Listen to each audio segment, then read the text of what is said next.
Hello les amis, on continue la série de questions-réponses de la 9e leçon du premier semestre. Il n'y a rien hormis lui. Avec moi, mon cher ami Alex Stetter d'Allemagne. Hello les amis, hello Moshe. Et un très bon professeur. Et ensemble, on va répondre à vos questions. Donc, la première, Nick de Londres. Il demande pourquoi ça n'a pas d'importance si je ne comprends rien des textes. C'est une bonne question et elle est souvent posée. Ça n'a pas d'importance. Bien sûr, nous voulons, avec notre désir de recevoir, comprendre, et nous sommes créés avec un cerveau, mais nous savons que la sagesse de la Kabbalah n'est pas à propos de la compréhension. Et de toute façon, avec cet esprit, notre esprit limité, que pouvons-nous comprendre? Nous pouvons comprendre les choses de ce monde, mais le but de la Kabbalah est d'élever l'humain au-delà de ce monde, à un monde supérieur, où cet esprit ne fonctionne pas. Et aussi, c'est fantastique vraiment, Rav Lightman a expliqué cette chose ce matin, à la leçon de ce matin. Il a dit qu'il ne serait pas capable de comprendre toutes les choses de ce niveau actuel. Vous ne pouvez pas comprendre de quoi parle vraiment le texte parce que le texte a été écrit à un niveau supérieur, du niveau du centre de nos connexions, centre du groupe, en dehors de l'ego.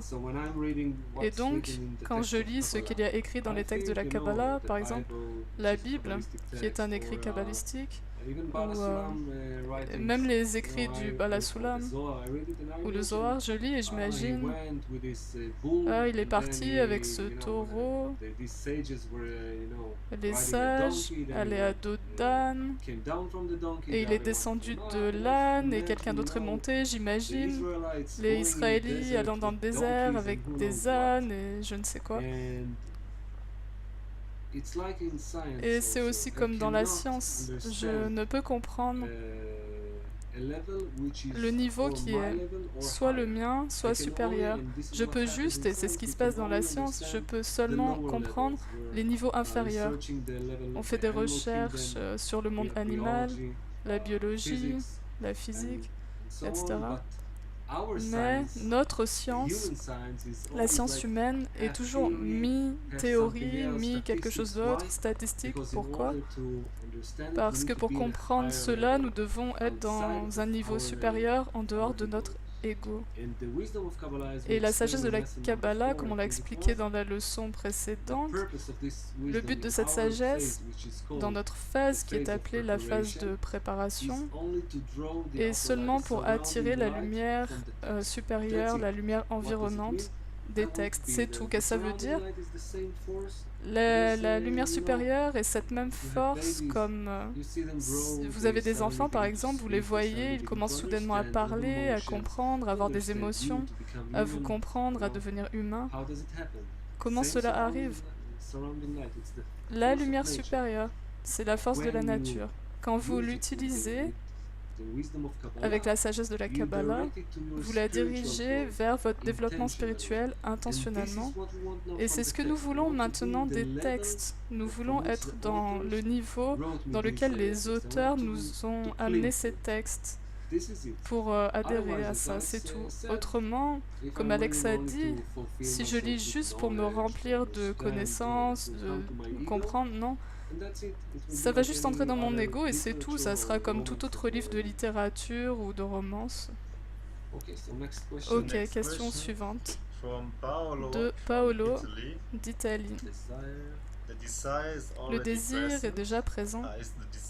Est-ce que le désir est déjà présent ou alors est-il généré par la lumière? C'est une bonne question et tout à fait en accord avec le second semestre. La lumière crée le désir et que devons-nous faire? Nous devons faire des actions et nous l'apprenons de plus en plus dans ce semestre. Et ensuite, nous allons voir les actions pratiques afin de créer un désir avant le désir. Un désir d'attirer cette lumière. Comme dans la question précédente, Moshe a dit qu'en lisant les textes qui sont d'un niveau supérieur et avec notre intention de saisir, mais pas seulement de saisir, mais beaucoup plus que ça, saisir avec le cœur, de comprendre ces textes, et par ça on attire la lumière supérieure. Et la lumière fait tout. Nous sommes le désir de recevoir, créé comme le désir de recevoir. Nous ne sommes pas la lumière et notre tâche est d'attirer la lumière qui va nous changer. Et je voudrais rajouter que, comme on a appris, le désir existe parce que la lumière l'a créé. Donc ce n'est pas seulement de la théorie. En pratique, ça veut dire que chaque chose que l'on fait, que l'on désire, souhaite, ressent, qu'on voit, qu'on perçoit, c'est une conséquence de la lumière. La lumière dans le monde de Ein Sof, qui a pour but de nous amener, nous tous,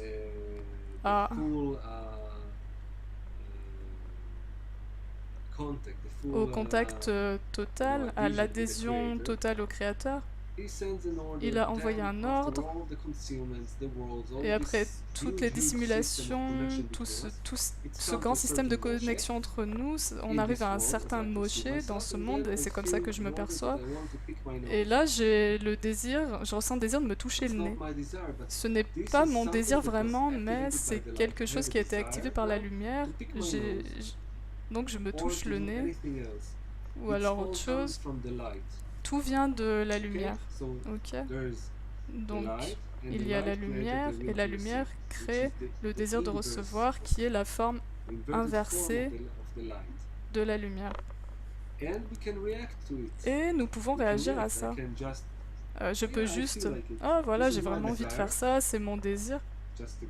Juste un exemple. On parle d'autres désirs, de désirs dans un environnement d'amis, qui sont les désirs sur lesquels nous pouvons travailler. Donc je peux réagir. Comment je peux réagir?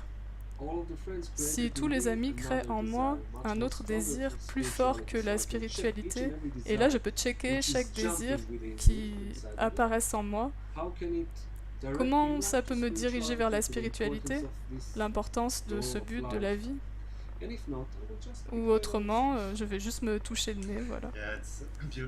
Et c'est magnifique, la simplicité et la beauté de la sagesse de la Kabbalah.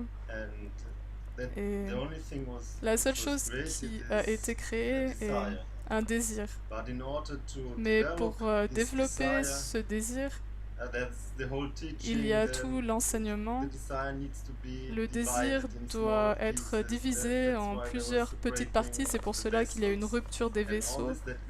Et tout ce qui est des niveaux les plus inférieurs est pour que nous puissions nous élever vers les niveaux supérieurs en attirant cette lumière qui nous développe. Peut-être on a le temps pour une dernière question. John d'Angleterre, si le Créateur a déjà créé la créature dans la perfection, alors sommes-nous un écho de ce procédé? Je comprends la première partie. Il a créé la créature dans la perfection, et nous, que sommes-nous? Nous ne le ressentons pas. Sommes-nous juste un écho, une ombre de tout ça? Oui, nous sommes créés dans la perfection, mais nous ne le ressentons pas assez. Comme la question précédente, le désir a été créé, mais nous, en perfection, la lumière d'Ein Sof, tout est rempli, le désir est totalement rempli, 100%, même plus Ein Sof, l'infini.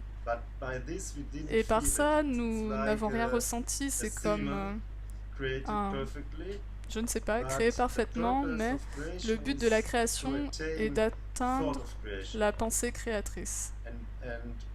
Et donc, on a besoin que le Créateur, la satisfaction a besoin que le Créateur se dissimule.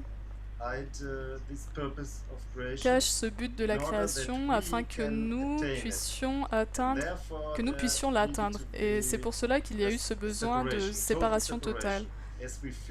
Comme on le ressent maintenant dans ce monde, nous sommes totalement séparés. Alors oui, nous entendons qu'il y a un créateur, peut-être pas, certains y croient, mais pouvons-nous vraiment le sentir comme je me ressens moi ou si je touche Moshe? Non, ce n'est pas clair et c'est insaisissable. Donc pour cela, nous devons être dans l'état le plus bas possible afin de pouvoir s'élever et à ce moment-là vraiment être parfait. À nouveau, comme on a dessiné avec les 3 phases, les 3 étapes, le concept du monde dans la Kabbalah, pour atteindre à nouveau cet état de perfection, mais maintenant avec notre pleine conscience, notre pleine connaissance, et ensuite nous ressemblons vraiment au Créateur et devenons Adam. Et pour ajouter, oui, John, nous sommes juste un écho de ce que nous pouvons être.